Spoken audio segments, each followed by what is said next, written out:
ഇന്ന് ഞാൻ എൻ്റെ കോളേജിൽ പോവുകയാണേ. എനിക്ക് എക്സാമിന് ഡേറ്റ് വന്നിട്ടുണ്ടായിരുന്നേ. ഞാൻ എൻ്റെ കോഴ്സ് കംപ്ലീറ്റ് ആക്കണത് മോളെ പ്രഗ്നൻ്റ് ആയ ഒരു 5th മന്തിലായിരുന്നേ. അത് കഴിഞ്ഞ് 2 തവണ എക്സാം ഡേറ്റ് വന്നിട്ടുണ്ടായിരുന്നു. ഫസ്റ്റ് ഡേറ്റ് വന്നത് ഒരു 8th മന്തിലായിരുന്നു, പ്രഗ്നൻ്റ് ആയിട്ടിരുന്നപ്പോൾ.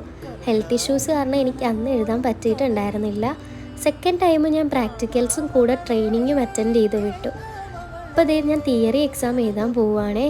അങ്ങനെ നമ്മൾ കോളേജിൽ എത്തിയിട്ടുണ്ട്. ഞാൻ DPharm പഠിച്ചുകൊണ്ടിരുന്നത്. കോളേജിലെത്തി നമ്മൾ ആപ്ലിക്കേഷൻ ഫോമൊക്കെ ഫില്ല് ചെയ്തു, ഫീസൊക്കെ അടച്ച്.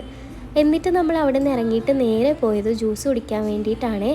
മോക്കൊരു ഓറഞ്ച് ജ്യൂസും നമ്മൾ ഷാർജ ഷേക്കും ഒക്കെ കഴിച്ചിട്ടുണ്ടായിരുന്നേ.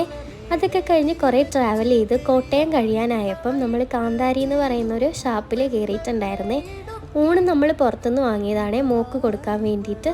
ഇവിടെ കപ്പ ബിരിയാണിയും കള്ളപ്പവും കപ്പയും പോർക്കും അങ്ങനെയൊക്കെയായിരുന്നു സ്പെഷ്യൽ. അതൊക്കെ കഴിച്ചിട്ട് നമ്മൾ